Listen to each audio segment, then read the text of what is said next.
Meillä on täällä paikalla, aloitetaan tästä mun vierestä, Jarmo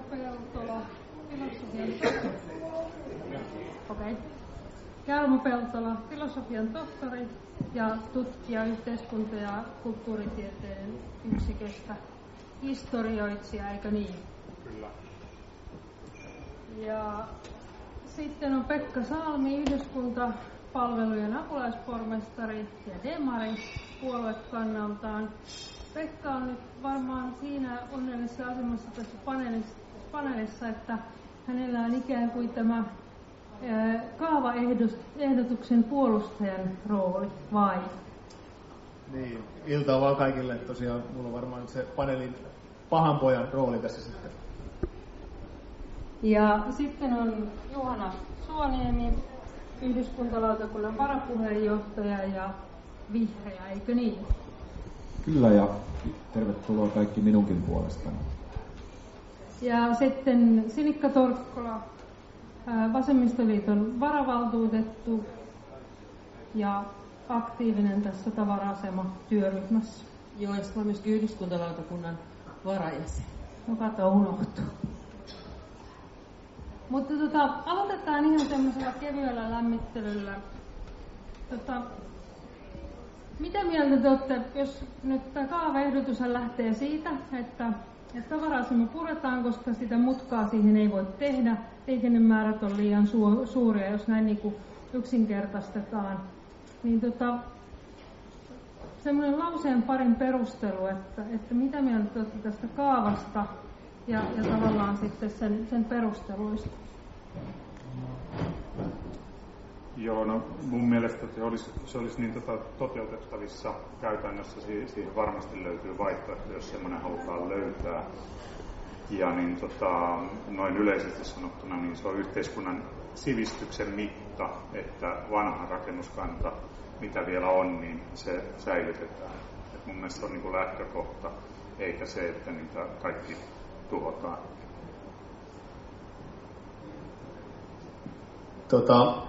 Kaavaehdotushan sisältää 2 eri vaihtoehtoa Ratapihankadun linjaukselle, ja tämä B-vaihtoehtohan mahdollistaa tavara-aseman säilyttämisen, eli että Ratapihankadun linjattaisi tavara-asemaa ja Morkun välistä. Eli kyllä se on tietenkin mahdollista toteuttaa, mutta siihen liittyy sitten aika paljon muita ongelmia. Eli tämä on aika tyypillinen tämmöinen maankäytön suunnittelun dilemma, että niin kun yhdelle asialle kumartaa, niin toiselle pyllistää. Että se on ihan, että mitä tahansa tässä sitten lopulta tullaan ratkaisemaan, niin kaikki ei tule olemaan tyytyväisiä. Että niin kuin tyypillisesti joudutaan tekemään niin kuin valintoja, mutta että tavara-aseman säilyttäminen toki on mahdollista. Että nyt tässä lautakunnan enemmistö on sitä mieltä, että lähdetään tällä vaihtoehdolla liikkeelle, että tavara-asema puretaan ja tehdään Ratapihankadun suora linjaus. Mutta että keskustelu jatkuu tästä, että ei se mitenkään poissuljettu vaihtoehto ole, että Ratapihankadu tekisi mutkan. Sä voisitkin tässä vielä lyhyesti sanoa, että miten tämä kaava nyt sitten etenee. Ehdotus oli toukokuun puoleen väliin nähtävillä, koska se tulee yhdyskuntalautakuntaan ja miten se sitten etenee hallitukseen ja valtuustoon?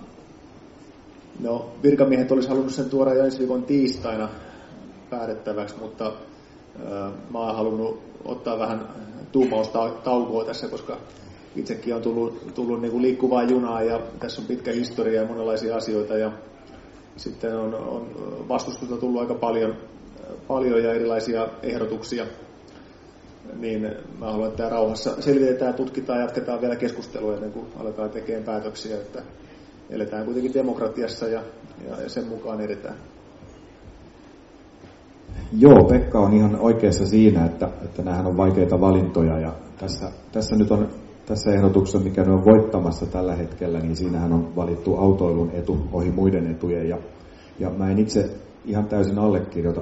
Aikanaan kun tätä ryhmää sinne Facebookiin perustin tuossa noin 1,5 vuotta sitten, niin se johtui nimenomaan siitä, että mua harmitti tämä tämmöinen, että me ei voida keskustella edes siitä, että onko vanha rakennus arvokas vai ei, ja sen säilyttämisestä ei voida tehdä mitään kompromisseja sen eteen. Ja se on ollut se niin kuin tämmöinen ideologian puute. On annettu teknokraateille valta tässä, ja meidän pitäisi ottaa sen valta takaisin.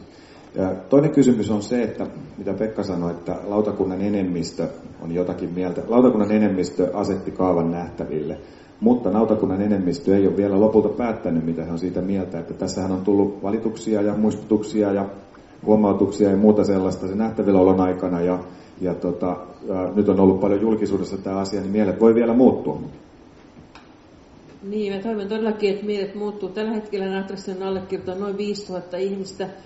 Me ollaan pistetty vähän kunnianhimoinen tavoite 10 000 ihmistä, mutta jos se on syyskuun yhdyskuntalautakunnassa, niin voi olla, että nimiä ei ole kuin 7 000. Niin, että jokainen, joka haluaa edistää asiaa, niin voi ottaa adressin ja kerätä nimiä, sitä voi tehdä ihan missä vaan.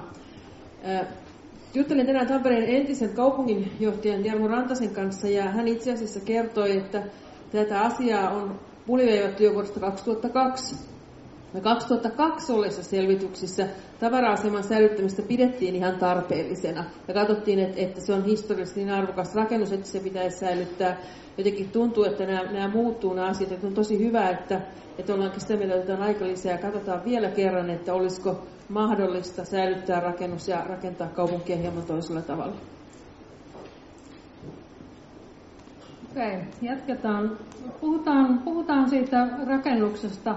Aamulehti kysyi Katukallipissa ja se sai kuvailua jäätävän ruma, oli joku sano, ja sitten jonkun mielestä ehdottomasti säilytettävä rakennus. Mutta mikä se rakennuksen merkitys on? Se on tiilitalo rakennettu 1900-luvun alussa, mutta mitä muuta se on? No, Tampereella aika vähän 1900-luvun alusta olevia teollisuusrakennuksia, tämmöisiä varastorakennuksia, että se on jo sinänsä arvokas, ja se edustaa kansallisromanttista tyyliä, taikka jugendina myös tunnettua, ja sitäkään tyylisuuntaa ei Tampereella liiaksi ole, että muutamia kauniita asuinkerrostaloja tuossa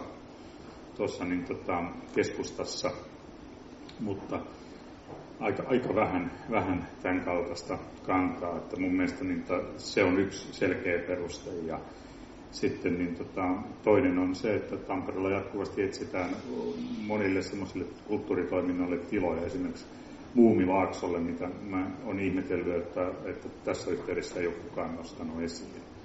Ja tässä voisi olla jopa muumita vähän semmoista henkeä, että mikä sopisi siihen tarkoitukseen, sikäli jos ne tilat on tiloina riittävät. Niin, tavara-aseman arvo liittyy mun mielestä niin tähän rakennuskulttuuriin ja ylipäätään rautatiehen ja kaikkeen tähän rakennuskantaan, mikä tässä raudan ympäristössä on, niin rautatieasema kuin sitten nämä muut Lombanlinnat ja Murkut ja kaikki tämä rakennusperintö, mitä niin kuin on jäänyt jäljelle, että tämä on niin kuin yksi palanen tästä kokonaisuudesta. Niin siis Bruno Granholm oli tällainen rautateiden, sanoisinko, hoviarkkitehti, ja hänen töitään on aika vähän jäljellä, ja tämä on yksi näistä esimerkkeistä, ja sekin on ihan sellainen kansallista merkitystä sitä kautta. Toinen juttu tässä on tietysti se, että se on siinä seisonut nyt, ja se on ollut ihmisille, vaikka mitä siinä oli ne rumat peltihallit vieressä, ja jollekin ne on merkinnyt mitä tahansa, ja rumaa tai kaunista, ihan riippuen siitä, minkälainen kelläkin on katsantokanta, mutta sillä on myös historiallista merkitystä. Se liittyy tähän meidän mukavaan sisällissotaan aika elimellisesti tuo rakennus myöskin. Mutta en nyt ala tässä käymään yksityiskohtia läpi, kun en niitä ihan tarkalleen tunne. Se liittyy sillä tavalla sisällissotaan, että se oli paikka, jonne koottiin punaisia vankeja, ja sitten se ampuminen tapahtui siinä lähellä, mutta sitä paikkaa ei enää ole olemassa, että sillä on tämän tyyppistä merkitystä. Ja tietysti voisi ajatella, että kun sisällisodasta tulee kohta kuluneeksi 100 vuotta, niin on kulunut riittävästi aikaa, jotta ikään kuin voidaan ajatella, että se on meidän historia, ja se ei ehkä herätä enää niin ristiriitaisia tunteita kun se on tehnyt aikana. Että kyllähän meidän historia pitäisi olla tässä näkyvillä ja lähellä. Mutta sitten se, mikä siinä rakennuksessa on, niin onhan se kummallista, että meillä ei vanhoja rakennuksia siinä mielessä arvosteta. Mä aina ajatellut, että jos Verkatehdas olisi edelleen, niin sitä ei varmaan enää purettaisi. Jotenkin tuntuu kummalliselta, että Rooman keskustassa on Kolosseum. Ei kukaan ajattele, että se on aika helvetinen kivikasa siinä keskellä kaupunkia ja liikenne kiertää sitä ympyrää, mutta ei kenenkään tule mieleen ehdottaa, että Kolosseum pitäisi purkaa. Niin siis varmaan Kolosseum säästyi osin siksi, että se maa oli niin hitonmoissa lamassa silloin, kun jollekin olisi tullut se mieleen, mutta se on ehkä vähän toinen tarina. Mikälaisia vaihtoehtoja te näette tällä? Ja sitten sen verran yleisöllekin päin heittisi, että kysymyksiä saa esittää. Keskustelusta tulee aina sitä parempi, mitä useampia on kysyjä, että kättä pystyy vaan, jos tulee mieleen jotain välihuomautuksia.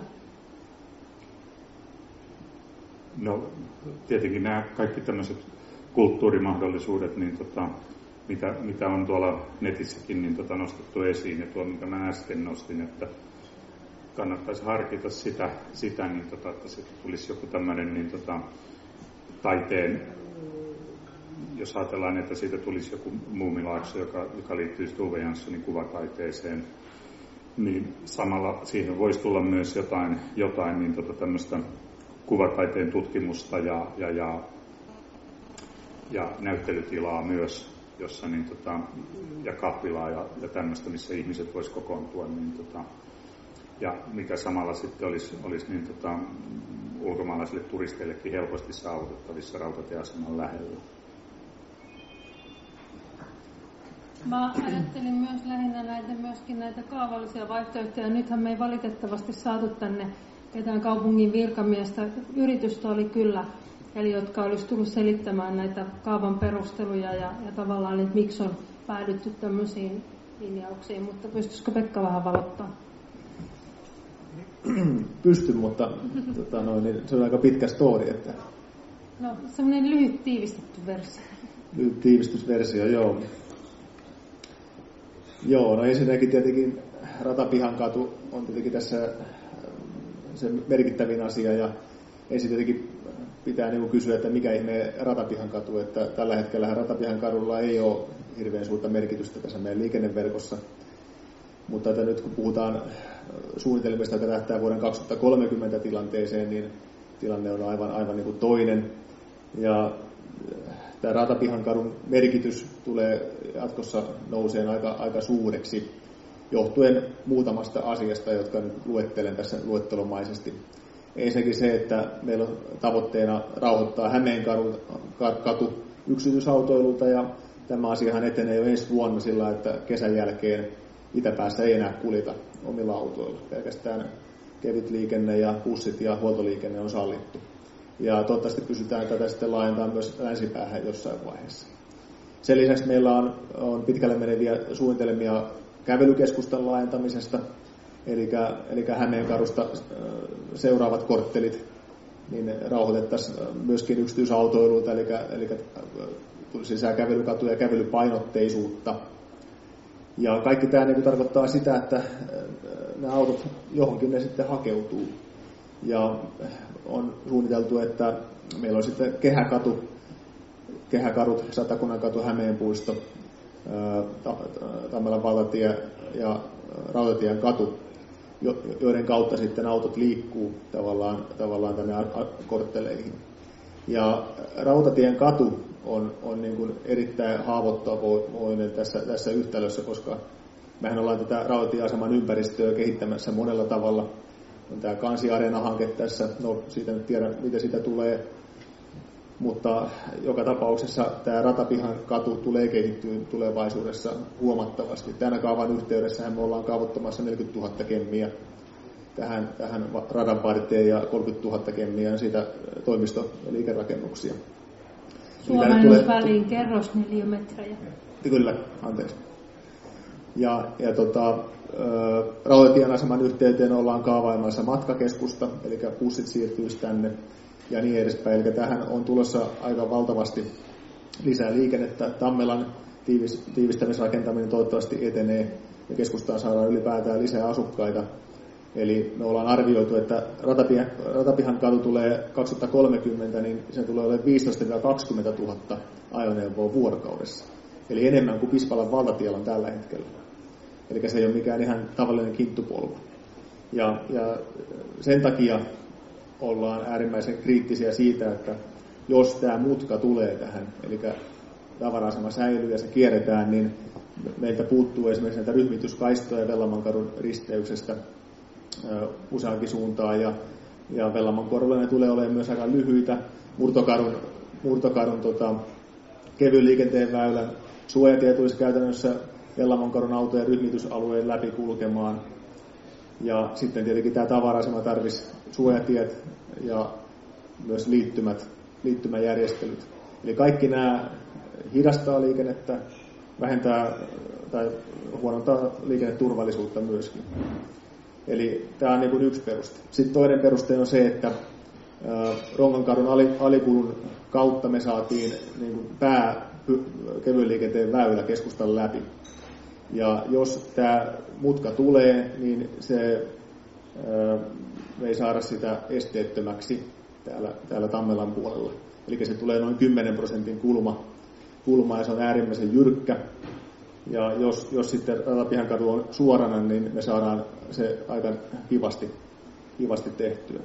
Ja sitten on kolmas asia on se, että jos tämä mutka tehdään, niin tähän risteysalueelle ei muodostu sellaista rauhallista aukioa, jonka varrella nämä kaikki vanhat rakennukset, siinähän on Lompanlinnat ja kaikki muutkin säilymässä, niin olisi. Eli kyllä tämmöisiä visiointeja tavara-aseman tulevasta käytöstä, niin totta kai voidaan tehdä, mutta kysynpähän vaan, että ei se mikään kovin viihtyisä rakennus, niin kuin ei Morkkukaan tuoleen, jos 2 metrin päässä menee 20 000 ajoneuvoa vuorokaudessa.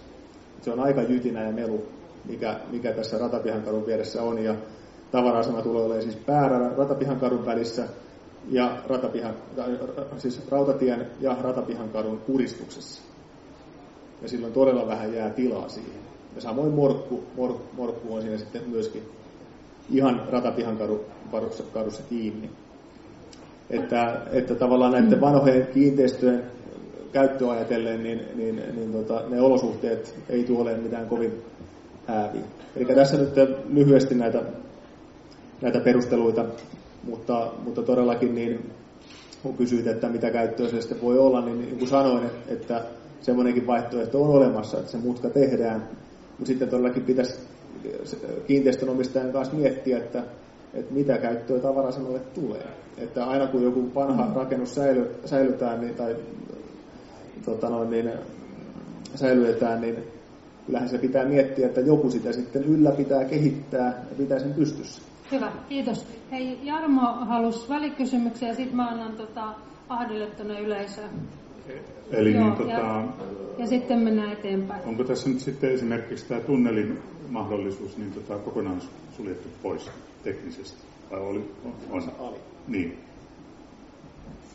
Se tarkoittaisi noin 20 asteen kulmaa siihen ja se on aika mahdoton toteuttaa. Okei, otetaan sieltä yleisöstä ja sitten jatketaan eteenpäin. Joo, Antti Jokinen, olen seurannut tätä kaupungin kehitystä sieltä vuodesta 60 lähtien. Asuin Viinikassa ja nyt jossakin vaiheessa nousi Viinikan liikenneympyrän liikenteelliset vaikeudet ja se saatiin ratkaistuksi.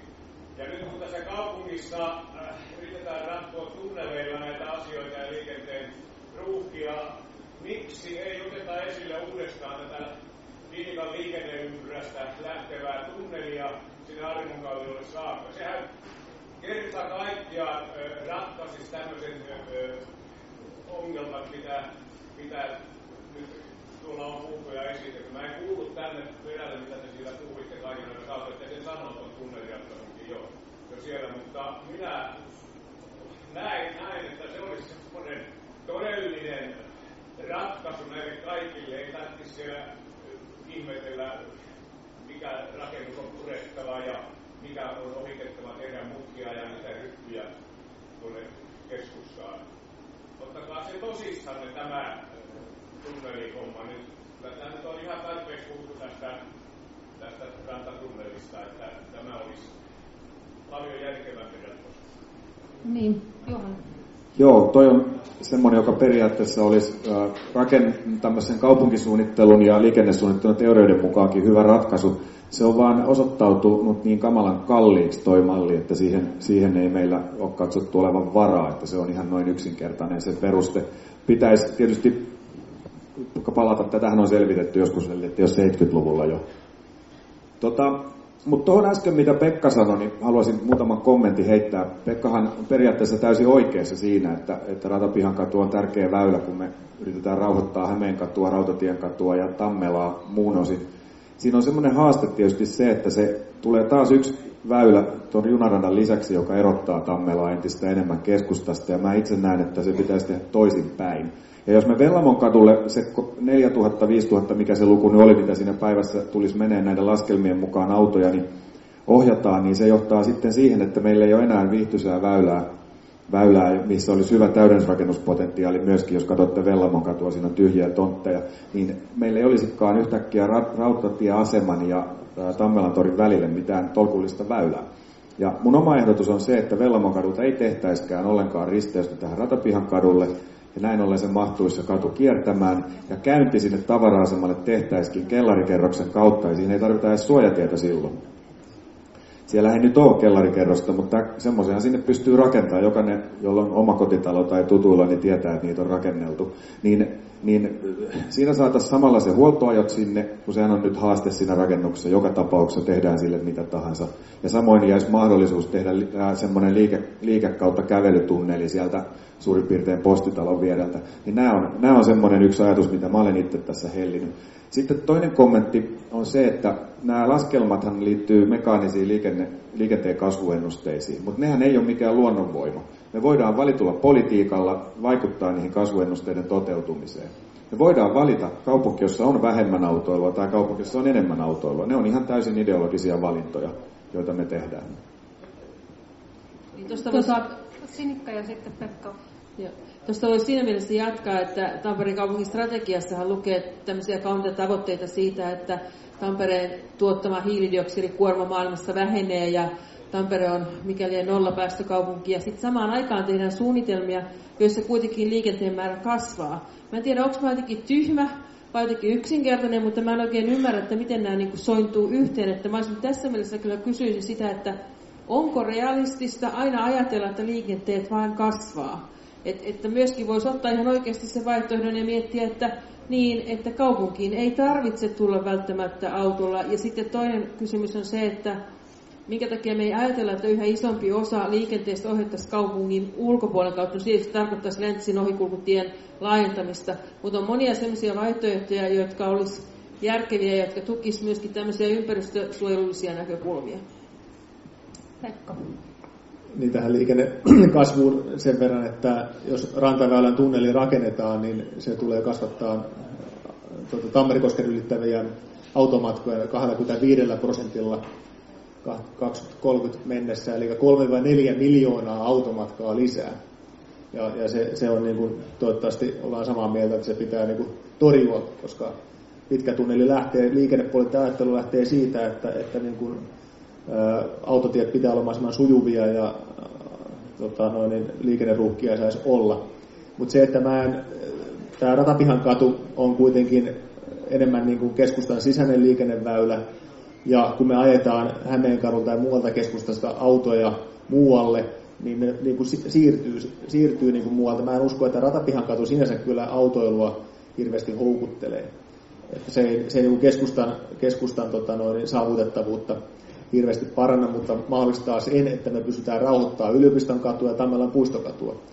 Jos tehdään niin kuin Juhana ehdotti, eli Vellamon katu suljetaan, niin näiden liikenneennusteiden mukaan niin se tulee 3-4 tuhatta ajoneuvoa vuorokaudessa siirtään lähinnä Tammelan puistokadulle ja sinne torin läheisyyteen, koska sitten ainoastaan Kullervon kadulta päästään niin kuin suoraan Ratapihan kadulle.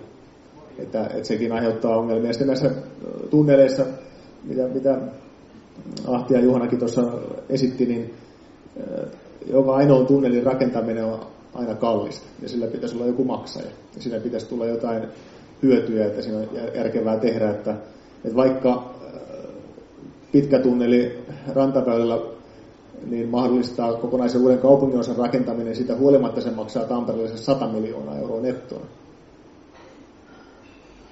Niin siis tuommoinen poikittaistunneli, sillehän ei löytyisi ketään muita maksajia kuin kaupunki, eli se olisi pelkästään meidän pussista, jos sellaista lähdettäisiin tekemään.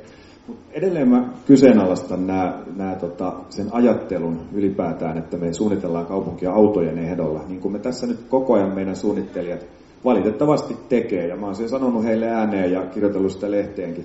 Meidän pitäisi ajatella ihmistä ja kävelijää, jokainen on kävelijä, se autoilijakin on lopulta kävelijä. Eli minkä takia me rakennetaan vaan väyliä, mutta ei ajatella ollenkaan sitä, että miten viihtyisiä ne on. Meillä on oikeasti tässä aika iso tuhkakuvat siitä, että keskusta näivettyy. Ja nämä kaikki on ratkaisuja, jotka ei välttämättä paranna keskustan ilmapiiriä eikä äänimaisemaa eikä muutakaan maisemaa.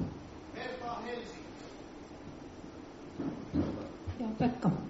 Voidaan tietenkin Juhanan kanssa siellä lautakunnassa jatkaa tätä keskustelua, kun tämä menee tällaiset dialogiksi, mutta niin kuin tuossa kerroin, niin meillä on aika isoja suunnitelmia pitkästä aikaa Tampereella. Ihan oikeasti lähdetään kehittämään joukkoliikennettä, ihan oikeasti pyöräily etenee 50% pyöräilijöiden määrä kasvanut viime vuosina.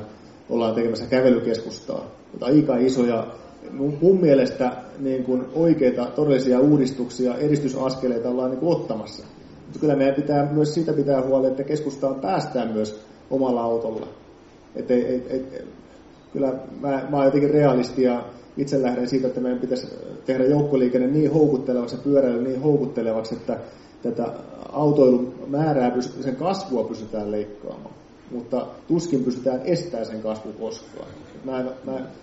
Juhana on vielä piirun verran optimistisempi tässä. Eikä pelkästään piirua. Sinikka ja sitten Jarmo. Niin me puhuttiin sitä tavara-aseman niin käyttömahdollisuuksista, niin tietysti tämä vaihtoehto, että siitä tiestä tulee, tiehen tehdään mutkia tavara-asemassa, niin mä olin sitä mieltä, että se on tietysti huonoista vaihtoehdoista paras vaihtoehto. Tietysti kaikkein ihanin vaihtoehto oli, jos se säilyisi kokonaan se alue, morkku- ja tavara-asema, mutta se ei varmaan ole ihan realistista. Mutta sitten niistä käyttömahdollisuuksista, Senaatti-kiinteistöhän omistaa ne molemmat rakennukset. Senaatti-kiinteistö odottaa, että kaupunki tekee jonkun päätöksen ja sen jälkeen ne varmaan menee myyntiin. Ne varmaan myydään aika halvalla kunnostusvelvoitteella. Jos ja kun me tiedetään Tampereen kaupungin rahatilanne, niin voi olla, että jos Muumimuseo, se on tosi ihana ajatus, voi olla, että sille ei löydy rahoitusta, mutta mä uskoisin, että niille rakennuksille löytyy kyllä tahoja, jotka haluaa ottaa ja kunnostaa ne. Mutta tietysti joku kulttuuritilakin voisi olla hyvä. Siis siinähän on vain mun mielestä mielikuvitusrajana, mitä sen rakennuksella voi tehdä. Se on hyväkuntoinen, täystiilinen rakennus. Se on mun siinä mielessä harvinainen, että Suomessa on erittäin vähällä rakennuksia, joiden räystäät on muurattu. Ja mun mielestä tämä kysymys voitaisiin kääntää myös niinkin päin, että voidaanko väittää, että tavara-aseman purkaminen on sillä lailla välttämättömyys, että se on Tampereen kaupungin kehittymisen este. Et mun mielestä se ei ole sen este, että nyt tästä on tullut jotenkin ihmeellinen kysymys, että se on pakko lähteä purkamaan ja se on ainoa välttämättömyys tai välttämätön tie. Juhana ja Pekka. Niin siis silloin jossain vaiheessa, kun se hotelli, se Scandic, joka on se uusi rakentunut siihen tuohon vastapäätä, niin sen tontissahan on semmoinen viisto siellä tavara-aseman vieressä. Ja se johtuu siitä, että se oli alun perin suunniteltu nimenomaan kiertämään tavara-asema se tie. Mutta sitten siihen suunnitelmaan sisältyi se, että morkku purettaisiin. Se on se tavara-asemasta heti seuraava puinen rakennus. Ja kun tämä morkun purkaminen aiheuttikin vastustusryöpyn, niin sitten päädyttiin tämmöiseen. Ja nyt me ollaan tässä, eli vastusryöpy on sitten tämän tavara-aseman purkamisesta. Mä haluaisin, että ne säilyy kaikki ne rakennukset, mutta yksi vaihtoehtohan siinä on tietysti se, että tehdään valinta morkun ja tavara-aseman välillä. Sehän helpottaisi sitä tien vetämistä. Mä haluaisin kuulla Pekalta kommentin tämmöiseen vaihtoehtoon. Mä en edelleenkään pidä sitä hyvänä vaihtoehtona, mutta se voisi olla jonkunlainen kompromissi, kun me ymmärretään se, että meidän poliittinen tilanne ei ole pelkästään meistä kahdesta kiinni, miten sille käy. Joo. Siis se, että jos tehdään mutka Ratapihan katuun, niin se ei Tampereen kehitystä mihinkään kaara, eikä se Pekkasalmen maailmaa mihinkään mullista, ei tämä ole mikään kynnyskysymys mulle. Sen ratkaisun kanssa voidaan ihan elää. Mutta se, minkä takia nyt on tähän esitykseen päädytty, niin on nähty, että me sitten uhrataan jotain muuta, jotain muita asioita liikenteeseen. Ja myös sitten, kun mä tätä Rongankadun kevyen liikenteen väylän esteellisyyttä tai esteettömyyttä pidän aika isossa merkityksessä. Siinä on satsattu aika monta miljoonaa siihen alikulkuun, ja on se kyllä aika harmi sitten, jos se tulee niin jyrkkä mäki siinä, että sitä ei lapset ja vanhukset pääsee ylös. Mutta Juhana varmaan kyllä jaksaa polkea. Mutta mikä se sun kysymys on? Se sun mun kysymys oli siis se, että mitä Pekka on mieltä siitä, että jos me joudutaan tekemään kompromissia, niin onko morkku vai toi, jos pitäisi valita? Joo, no jos sitten valitaan näin päin, niin sitten me pysytään todennäköisesti nämä liittymät järjestelemään tässä paremmin. Mutta että edelleen tämä kevyen liikenteen väylä juttu jää ratkaisematta, että sitäkin on tätä jyrkkyysastetta, niin on meidän liikennesuunnittelijat miettinyt, meidän palkkaamat konsultit, ja kukaan ei ole pystynyt ratkaisemaan sitä vielä. Mutta se, että tässä tehdään sitten valintoja. Johanna. Niin ne ei ole pystynyt ratkaisemaan sitä siitä syystä, että Vellamonkatu on pidetty sellaisena monoliittina, jolle ei voida tehdä mitään. Eli sehän on mahdollista kyllä jatkaa sitä pyöräväylää sillä loivemmin sinne pidemmälle Vellamonkadulle, jos vaan halua tähän on. Mutta sehän edellyttää sitten ratkaisuja sen Vellamonkadun käytöstä, joka saattaa olla vähän poikkeavia ja aika paljonkin nykysuunnitelmista. Ei tehdä semmoinen vanha salaliittoteoria heräsi, että ensiksi haluttu purkaa morkku, tuli vastustus, ne otetaan tavara-asema, ja sitten sitä halutaan enemmän, niin sit saadaankin purettua se morkku, eli päästään siihen, mikä oli alkuperäinen tavoite. Tehdään kättennostoäänestys, että kuinka moni haluaisi vaihtaa niin kuin morkun tavara-asema? 1, 2, 3. Pakon edessä muutama. Joo. Oliko siellä yleisössä joku puheenvuoropyyntö? Joo, ole hyvä.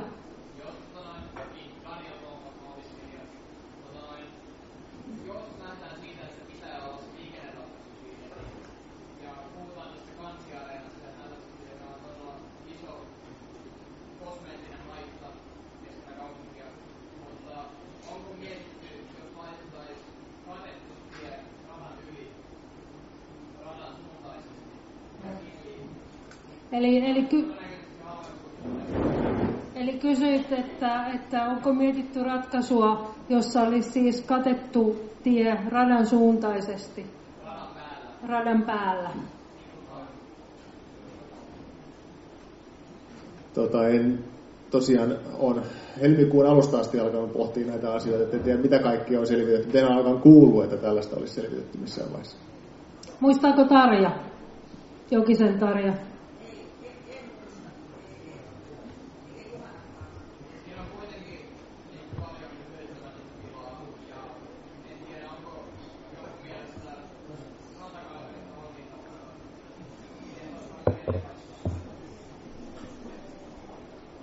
Ideoita selvästi on. Jarmo, hyvä. Niin, mites nyt sitten, kun jos sitä kantta jatketaan siitä sitten eteenpäin, niin olisiko sitä mahdollista, että se koko tämä tie sijoitettaisiin sen kannen päälle siitä osin, että se kiertäisi sen tavara-aseman radan päälle? Silloin tätä ongelmaa ei olisi ollut. Mitähän se mahtaisi maksaa? Miltähän se näyttäisi?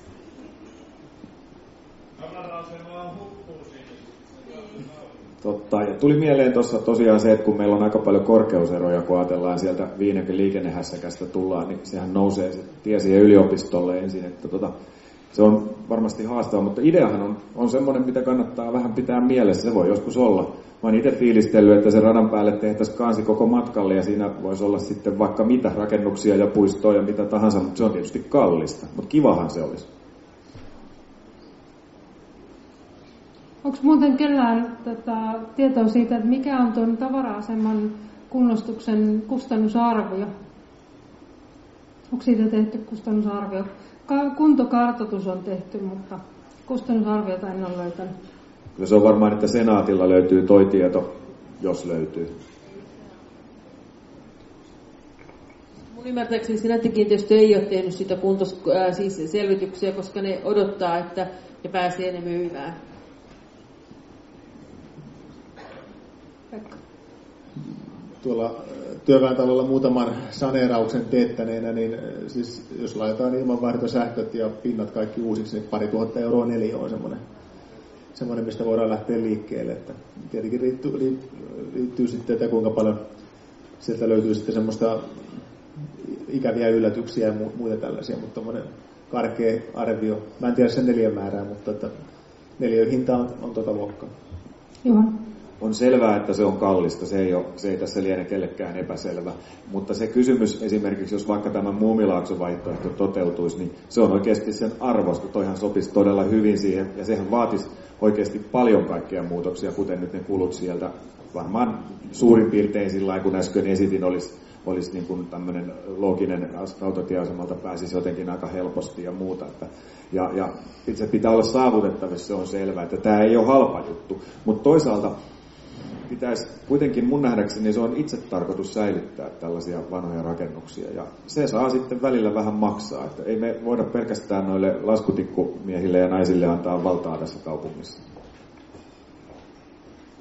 Ja sitten on toisaalta Tampereella hyviäkin esimerkkejä. Esimerkiksi toi Finlaysonin alue, niin siellähän käy tällä hetkellä enemmän väkeä töissä kuin silloin, kun se oli pumpulitehdas.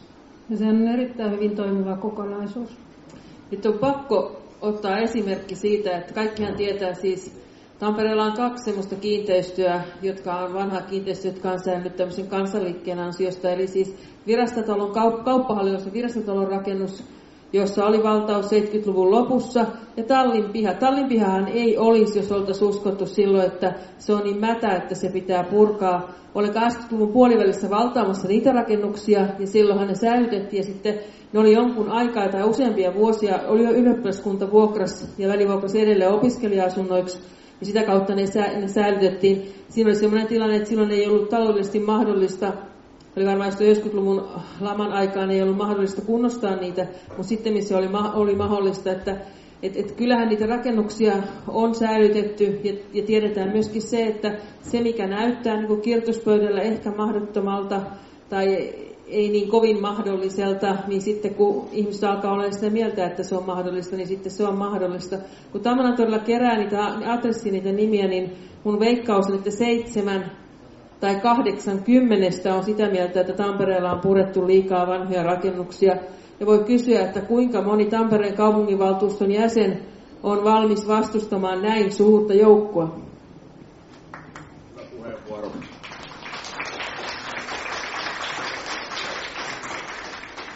Heitetään vielä yksi visio. Moralehti esitti kauppahallin siirtoa. Se tosin pitäisi viipaloida, ei kuulemma pysty kokonaisena siirtämään. Onko se aivan kuollut ajatus? Johanna, käsi pystyssä. Se on kuollut ajatus, ei sikäli, että se teknisesti on tietenkin mahdollista, mutta se, että miettikääpä se maailma, että me hyväksytään toi kaava tollasenaan ja pannaan sinne ehdoksi, että se sitten siirretään, niin se kaatuu se homma aivan varmasti siihen, että sille puuhalle ei löydy maksajaa. Että se on niin kuin täysin mahdoton idea.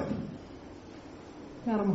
Niin, ja mun mielestä kyse ei ole pelkästään siitä rakennuksesta, vaan sen asemasta siinä niin kuin, siis nykyisestä olinpaikasta. Eli sillä on merkitystä, ei pelkästään sillä niin kuin kiinteistöllä sinällään. Paitsi, että mä kyllä ajattelisin, että jos mitään muuta mahdollisuutta ei olisi, se olisi sitten ikään kuin sellainen hätäratkaisu, mutta mä en myöskään usko, se on hirvittävän kallista kivitalon siirtäminen. Että puurakennuksia toki siirretty, mutta kivitaloja hyvin vähän.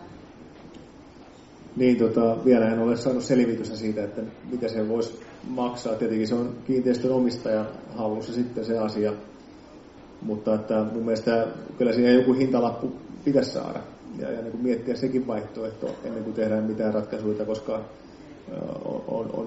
jos päädytään siihen tavarasema puretaan, niin kyllä mun mielestä tämä ollaan velkaa sille rakennukselle, että kaikki kivet käännetään. Ja ehkä tämä Tammelan torille siirto on kuolleena syntynyt ajatus, se on todella pitkän matkan päässä, mutta että, siinä voisi olla jopa siinä vieressä, Morkun vieressä vapautua tonttitilaa, mihin se voidaan siirtää, eli hyvin lyhyen matkaa. Mutta joka tapauksessa äärimmäisen vaikea operaatio, kallis operaatio se on, ja enkä tiedä kuka se sitten maksaa. Niin skeptinen olen juuri tuon takia, mitä Pekka sanoi. Ja sehän on, siinä kaavassahan on siis siihen Morkun viereen kaavoitettu uusi uudisrakennus siinä tapauksessa, että tavara-asema puretaan. Tämä vaan kaikille tiedoksi.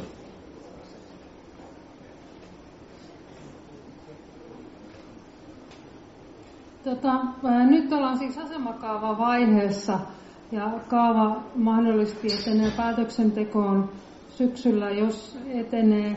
Mutta miten sitten nuo rakentamissuunnitelmat?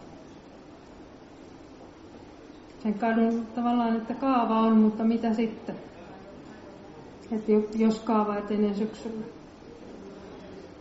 Niin, sitten kun kaava on saatu hyväksyttyä niin aletaan tekemään tiesuunnitelmia, että nehän on vielä aika keskeneräisiä ja pikkuhiljaa aletaan sitten rakentaa sitä aluetta. Eli parin vuoden päästä ehkä?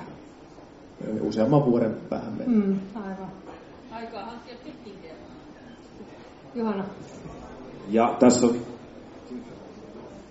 Sini, tässä on vielä semmoinenkin tilanne, että nyt tämä tunnelipäätös, kun tehdään tuossa 16.9., niin se hiukan vaikuttaa ehkä siihen kaavaan, ainakin sieltä yläpäästään, tai pohjoispäästä, mutta ei nyt ihan kauheasti. Mutta se saattaa olla tässä vähän liikkuvia osia vielä monessa suhteessa.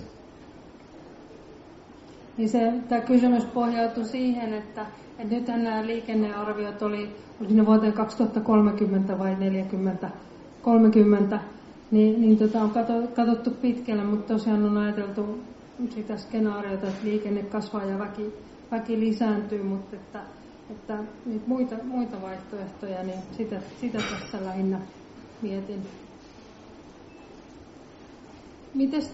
Mites nyt tavara-aseman säilyttämistä puoltava liike aikoo jatkaa?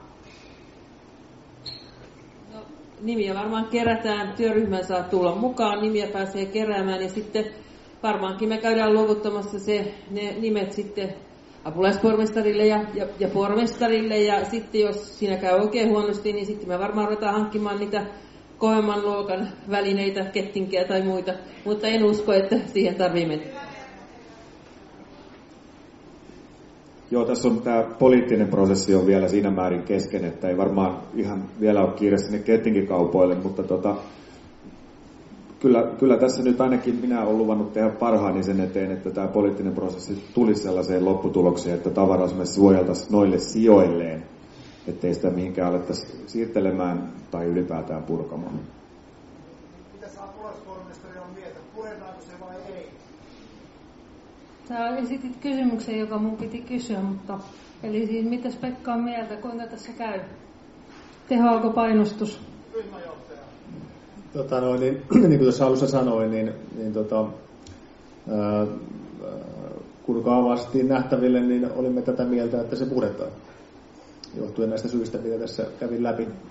Mutta että, niin kuin sanoin, niin semmoinenkin vaihtoehto on olemassa, että ei pureta. Kyllä mä haluan tätä keskustelua niin käydä ja me todennäköisesti yhdyskuntalautakunnassa tehdään sitten semmoinen päätös, mikä vastaa sitten valtuuston kantaa.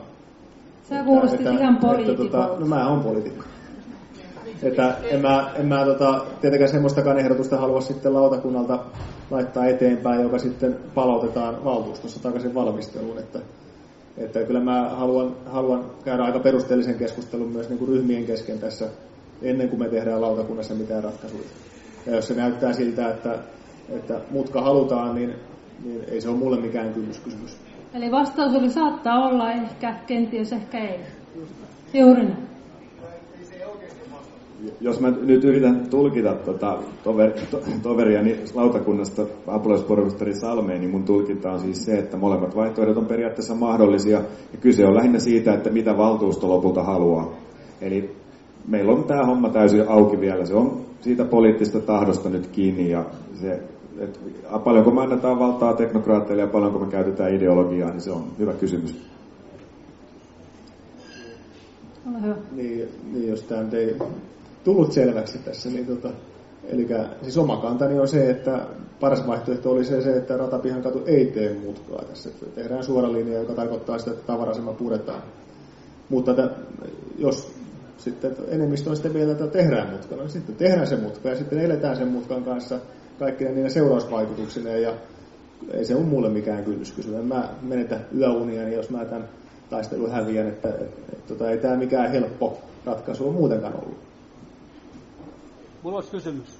Ole hyvä. Onko siitä tuosta rautatiealueesta niin kuin mitään tietoa, että tarviiko VR kaikki nuo raiteet, mitkä tuolla kohtaa on, koska sehän on yleensä aika tyhjänä ne kaikki, koko ratapiha on aika tyhjä. Siis eikä siinä olisi mitään laitureita sillä kohtaa, siis niillä niin kuin niissä itäisimmillä raiteilla. Eli kysymys kuuluu, että tarvitseeko VR tosiaan kaikki nuo raiteet, kun ne ovat usein kuulemma tyhjänä, eli olisiko sieltä mahdollista saada tilaa? Kumpi haluaa vastata? No siis kyllä he näin väittävät, ja tietenkin se, että näissä missä on laitureita, niin sieltä kulkee sitten ohikulkevaa liikennettä, tavaraliikennettä, ja siellä pitää olla huollolle omat yhteydet ja niin edespäin. Mutta se, mikä tässä niin kuin pitkällä tähtäimellä, mikä minua houkuttelee, on se, että koko ratapiha ja järjestelypiha siirretään pois täältä tosi kauaksi mielellään. Lempälän puolelle, eikö niin? No, Akata tässä ajattelin tarjota, mutta se on aika kallis, iso operaatio. Ja se vapauttaisi kyllä tilaa sitten radan läheisyydestä ja mahdollistaisi asumisen ja muunkin rakentamisen nykyisen niin kuin rata-alueen tilalle. Mutta se ei ole tietenkään meidän päätänvallassa. Ja yksi asia, mikä tähän kantaan vaikuttaa erittäin vahvasti, on se, että vaarallisten aineiden kaikki tämä lainsäädäntö on kiristymässä. Ja voi olla, että meillä tulee tästä niin kuin rata-alueen läheisyydestä tulee tällainen suojavyöhyke, jonne ei saa mitään asumista rakentaa. Eikä mitään kanttakaan voi tehdä silloin? Ei välttämättä voi tehdä asumiskäyttöä, siis toimisto ja liiketila on eri asia. Kannattaisiko odottaa sitä raideliikennejuttua ennen kuin tekee tämmöisiä? No tämä siirto, ratapihan ja järjestelypihan siirto, niin puhutaan ehkä tuommoista 20-30 vuoden perspektiivistä. Onko se paljon? On se aika paljon. Juhana ja sitten Jarmo. Niin tuossa on muutama kysymys tuohon. Tuo oli sinänsä aiheellinen kysymys. VR:n monopolihan nyt just jatkettiin, ellei sitä päätöstä muuteta, niin vuoteen 2025 asti. Ja sen jälkeen on mahdollista alkaa ihan oikeasti kehittää lähijunaliikennettä, jolloin niitä ratoja varmaan siinä tarvitaan. Näiden, mitä mä oon keskustellut näiden raideliikenneasiantuntijoiden kanssa, niin heidän mukaansa suurin piirtein toi määrä on riittävä meidän lähijunaliikenteelle. Nythän siinä VR aika paljon seisottaa junia varastossa sellaisia runkoja, mitä ne ei juuri sillä hetkellä aja. Ja mitä tulee näihin, tämä ratapihan siirtoon, kun se nyt otettiin esiin, niin sehän on niin kuin tilan ja maankäytöllisesti enemmänkin se viinikka kuin juuri tämä ratapiha tässä meidän selän takana. Ja sitten toinen asia on nämä vaaralliset aineet. Tällä hetkellähän meillä kulkee vaarallisia aineita Jyväskylän suunnasta etelään ja tonne ei kulje tonne Pohjanmaan suuntaan, pois lukien noin teräskelat, jotka luokitellaan vaarallisiksi, kun ne on niin kuumia lähteissään sieltä Raahesta, mutta ne on kyllä jo jäähtynyt Tampereelle mennessä. Että se on niin kuin vaikea kysymys sikäli, että ne ohjeistukset on tulossa ja ne tulee olemaan aika tiukat. Et me ei voida tietää siitä, mutta se ei tule vaikuttaa tuohon ratapihan kadun kaavaan mitenkään. Jarmo. Joo, tässä mun mielestä semmoinen kaupungin kehittämisen näkökulmasta niin kuin iso kysymys on tuo paikallisliikenteen tai raideliikenteen kehittäminen, ja siitä pitää huolta, että niitä raiteita on silloin, kun se on mahdollista. Ja sitten toinen niin juttu tuosta ratapihan siirtämistä on just täysin samaa mieltä, että se pitäisi saada tämä tavaraliikenne, läpikulkuliikenne tästä pois. Kyllä. Oikorata on tietysti paljon pitempi juttu ja voitaisiin marssittaa tänne myös vastakkaisia näkemyksiä sen tarpeellisuudesta, mutta ei nyt mennä varmaan siihen. Kannattaisi mennä kysyä Ylöjärveltä. Okei. Täälläkin olisi vielä kysymys. Ole hyvä. Salmela puhuu, että toisaalta liikenne lisääntyy ja toisaalta, että ratapihankatu ei houkuttele liikennettä. Ja mainittiin maallinen mutka, niin entäs sitten siinähän on jo mutka, että voisiko se mitenkään riittää, jos se kulku vaikka tehtäisiin sieltä alapihan kautta näille kaikille 3 talolle?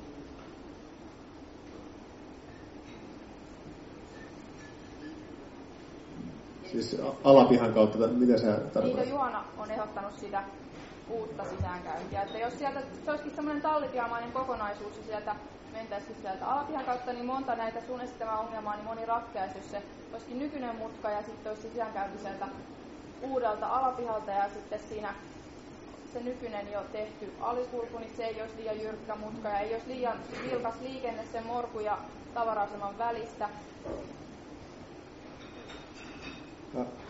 Kysymys on ehkä vähän vaikea hahmottaa, mutta katsotaan saadaanko siihen jotakin selkoa.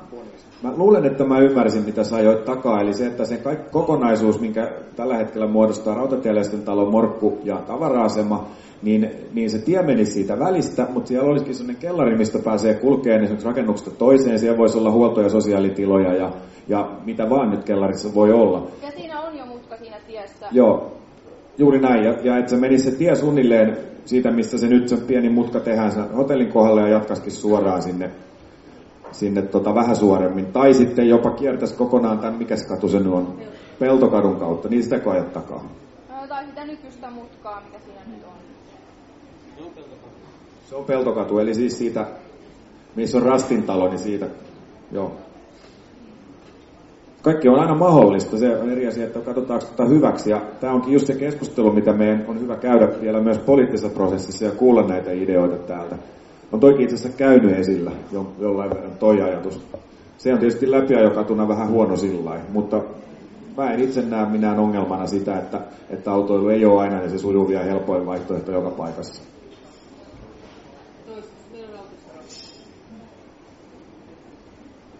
Hyvä, jos ei ole kysymyksiä, niin... Mä voisin kysyä vielä. No, joo, ole hyvä.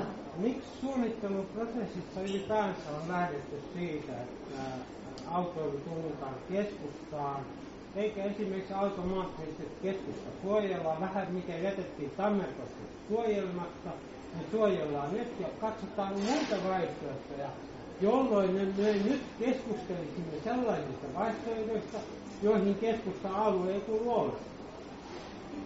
Mitkä ovat ne syyt? Mä kysyn itse kultakin, että miten kukin hahmottaa tämän tilanteen. Miksi me keskustelemme juuri näistä vaihtoehdoista, emmekä toisista, jotka olisi suojelleet kenties keskustaa paremmin? No, tästä Ratapihan katu sinällään on mielestäni ihan järkevä ajatuksena, että se niin, yhdistää semmoisia alueita niin, ja helpottaa liikkumista, niin, missä aikaisemmin on ollut vaikea liikkua. Ja mä en siinä mielessä ollenkaan vastusta katua, mutta niin, sen pitäisi joustaa sitten tämmöisten kulttuuristen arvojen mukaan, koska se on mahdollista. Niin, keskustaan suuntautuu paljon joka tapauksessa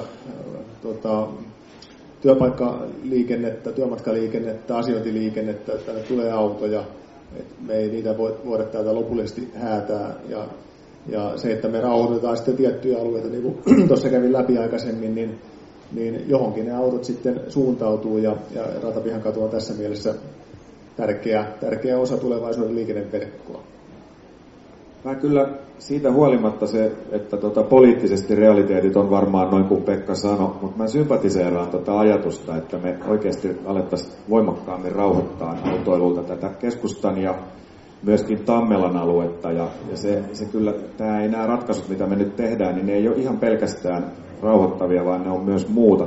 Tietysti se, että Hämeenkatu on ensi vuoden alusta, ellei siihen nyt tule jotain poliittista kommervenkkiä jonkun puolueen toimesta, niin saadaan rauhoitettua joukkoliikenteelle ja pyöräilylle ja kävelylle ensin sellaisella kevytversiolla ja sitten aikanaan ratikan myötä niin kunnollisella katusuunnitelmalla.